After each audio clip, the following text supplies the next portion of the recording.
Exercise 1.3 question third है। Write 5 pairs of integers A B such that A divided by 5 equals to minus B. यानी आपको ए और B की value find out करनी है और ए की वैल्यू इस तरह से डिवाइड करनी है कि 5 से डिवाइड करें तो माइनस में वैल्यू आपकी आनी। और एग्जाम्पल एक एग्जाम्पल इसने दिया हुआ भी है क्वेश्चन में कि फर्स्ट पेयर है आपका -10 एंड -2। ठीक है, अब आप देखो -10 डिवाइड करेंगे हम 5 से तो क्या आएगा -2 आ जाएगा। तो पेयर क्या हो गया आपका -10 एंड -2। इसी तरह से और नंबर आपको लेने, मान लो हमने सेकंड ले लिया कि -15, ठीक है, और -15 डिवाइडेड बाय 5 तो क्या आ जाएगा आपका 3 आ जाएगा, यानी -3। ठीक है, मेरे को डिवाइड करके -15, अच्छा डिवाइड तो हमको 5 से ही करना है ना, 5 से ही करेंगे तो कितना आ जाएगा -3। तो आपका पेयर क्या हो गया -15 एंड -3। ठीक है, तो इसी तरह से आपको कितने 5 पेयर बनाने हैं, अपने आप बनाएंगे। एक मैंने बना दिया है। अब -20 एंड क्या ले लेते हैं हम -4, क्योंकि 20 को 5 से डिवाइड करेंगे 4 आ जाएगा। तो -20 डिवाइडेड बाय 5 इक्वल्स टू -4। तो आपका पेयर क्या बन गया -20 -4। 3 मैंने बना, 2 एक आपको दिया हुआ, 2 मैंने बनाया, 2 आप अपने बनाए। ठीक है, अब देखो question number 4।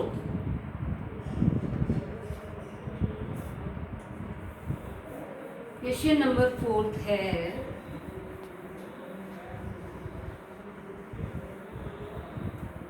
in a class test +5 marks are given for every correct and -2 marks are given for incorrect answer। यानी कोई क्लास टेस्ट होता है उसमें करेक्ट आंसर के लिए 5 मार्क्स मिलते हैं और इनकरेक्ट के लिए -2, यानी 2 मार्क्स कट जाता है अगर गलत हो जाता है।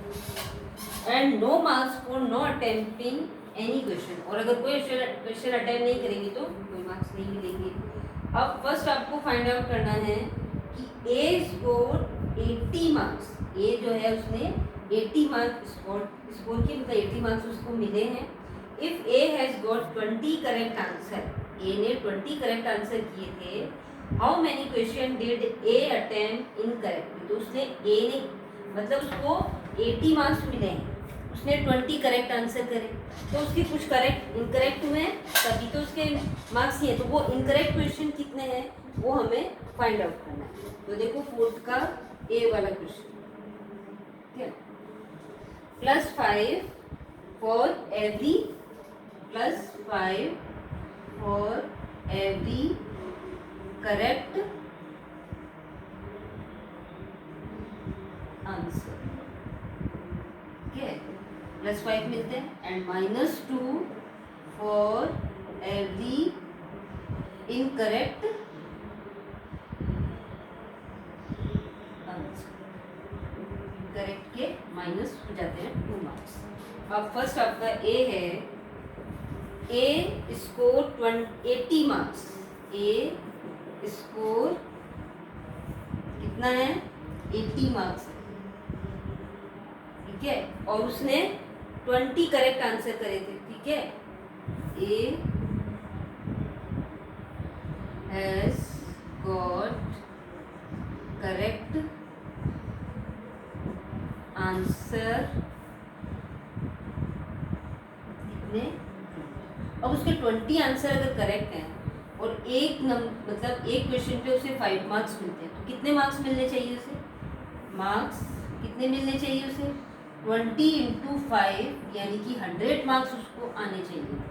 लेकिन मिले कितने उसे 80 मार्क्स ही मिले, यानी 20 मार्क्स उसके क्या हो गए, कट गए। ठीक है, marks will be cut.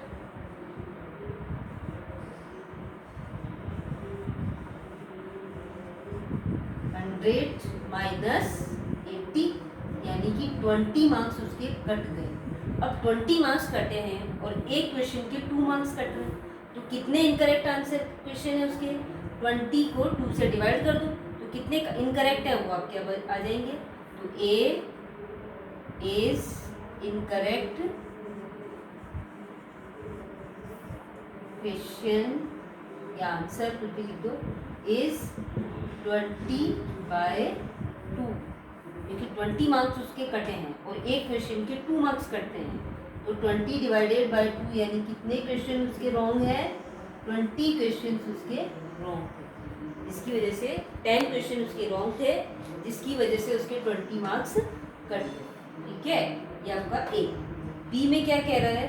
B score 0 marks in this test, B के 0 मार्क्स आए। In this test B has got 10 correct answer, उसने 10 करेक्ट आंसर किए थे, फिर भी उसके 0 आए। How many question has be completely incorrect, तो उसके कितने क्वेश्चन थे जो बिल्कुल इनकरेक्ट थे। ठीक है,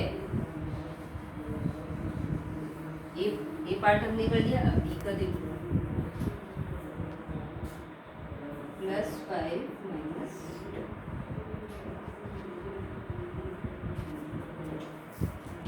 अब बी ने स्कोर किया 0 मार्क्स। ठीक है, 0 मार्क्स उसने स्कोर किए। B has got 10 correct answer, B has got 10 correct answer, 10 correct answer है उसके, तो मतलब 5 मार्क्स है एक। ठीक है, अब क्या कह रही है? B has got 10 correct answer, how many question has B attempt incorrectly, मतलब उसके जो 10 करेक्ट आंसर उसने अटेम्प्ट किए थे, फिर भी उसके 0 आए, तो उसने कितने इनकरेक्ट किए थे। ठीक है, अब उसे मार्क्स कितने मिलने चाहिए थे? 10 उसके करेक्ट थे, इंटू 5 यानी 50 मार्क्स उसके आते हैं वैसे, लेकिन उसके 0 आए।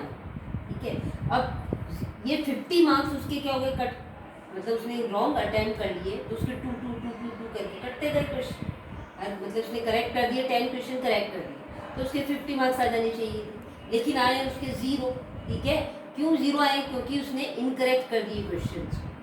अब एक इनकरेक्ट किया, 2 कट गए, फिर दूसरा इनकरेक्ट किया, फिर 2 कट गए, फिर तीसरा इनकरेक्ट किया, फिर 2 कट गए, तो उस तरह से उसके मार्क्स कटते चले गए और 0 हो गए। तो कितने क्वेश्चन इनकरेक्ट हैं उसके? ठीक है, तो 20 इन करेक्ट क्वेश्चन, ये 50 मार्क्स जो माइनस में चले गए। ठीक है, और एक क्वेश्चन पे 2 मार्क्स कट रहे थे उसके, तो कितने क्वेश्चन इनकरेक्ट हो गए उसके? 25 क्वेश्चन, 50/2, यानी हर एक क्वेश्चन पे 2 2 कटते गए, तो कितने क्वेश्चन हो गए? 50/2 यानी 25 क्वेश्चन जो थे उसके रॉन्ग हो गए।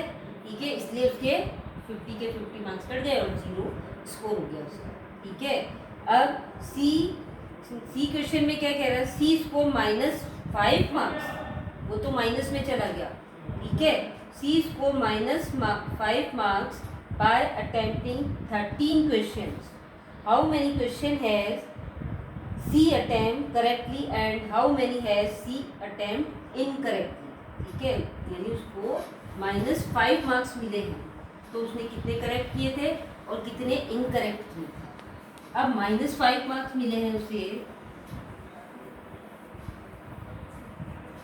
सी score -5 marks by attempting 13 question, total 13 question attempt किए। सी अटेम्प्ट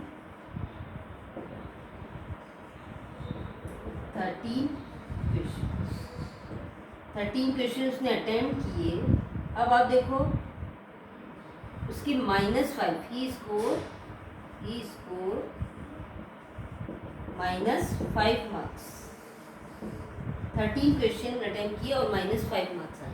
अब आप देखो अगर करेक्ट अटेम्प्ट करता है वो 3, मान लो 13 क्वेश्चन है, तो 3 × 5 15 मार्क्स, ये तो 3 क्वेश्चन उसने अटेम्प्ट कर लिए करेक्ट वाले। ठीक है, एंड इनकरेक्ट कितने हो जाएंगे?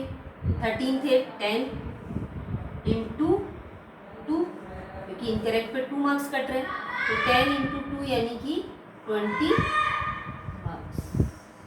अब ये माइनस हो गए, ठीक है, ये प्लस हो गए, ठीक है। तो कितने, अब प्लस 15 माइनस 20 यानी -5 मार्क्स, -5 मार्क्स जो है उसके उसको मिले थे, ठीक है। तो ये आपका क्वेश्चन हो गया। अब question number 5, an elevator describe, कुछ क्वेश्चन अपने आप भी करने की कोशिश, 5 तो चलो मैं बता देती हूँ। An elevator descend into a mine shift at a rate of 6 metre per minute.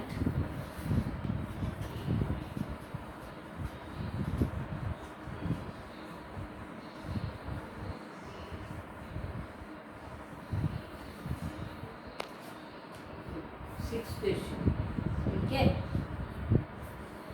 An elevator descends into a mine shaft at the rate of 6 meter per minute.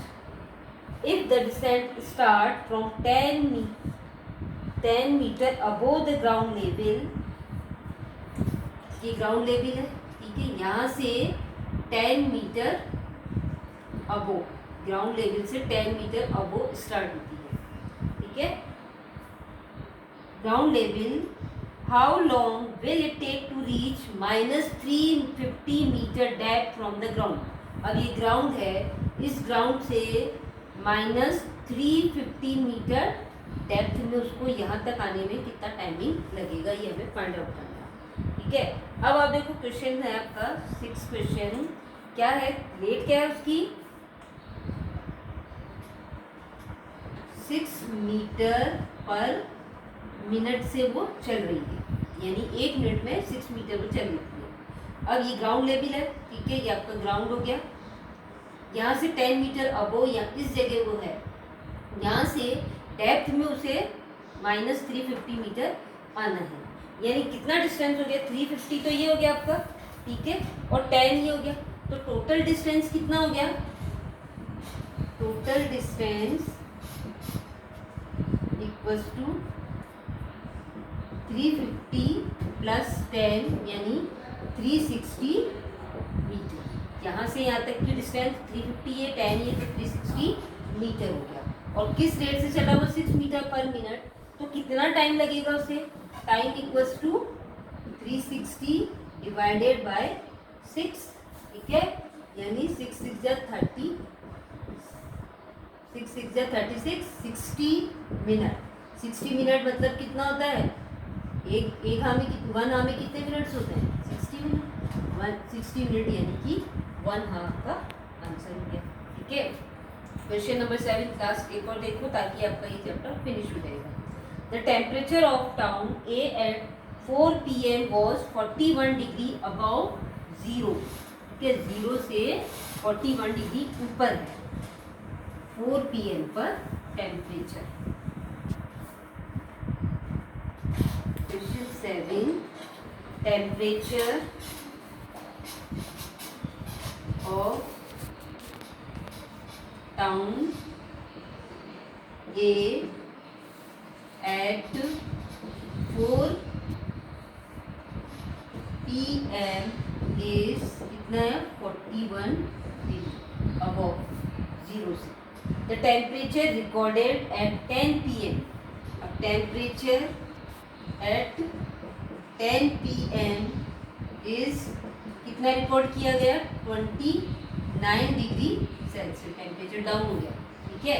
तो कितना डाउन हुआ टेम्परेचर, क्या क्वेश्चन में क्या पूछ रहा है ये, find the fall in temperature पर हार, टेम्परेचर जो हर हार में हर 1 घंटे में इक्वल पार्ट में गिर रहा है, ठीक है, यानी ऐसा नहीं है कि 1 घंटे में 2 डिग्री गिर गया फिर सेकेंड हार्स के अंदर 3 डिग्री, इस तरह से नहीं है, हर हाउस में टेम्परेचर जो वो सेम इक्वल डिस्टेंस में डिक्रीज हो रहा है, ठीक है। तो आपको टेम्परेचर फाइंड आउट करना है। अब टेम्परेचर डिक्रीज फॉल या कुछ भी लिख लो, डिक्रीज या 41 माइनस 29 इक्वल्स टू कितना हो गया 11 माइनस 9 टू 12 डिग्री सेल्सियस। और टाइम डिफरेंस between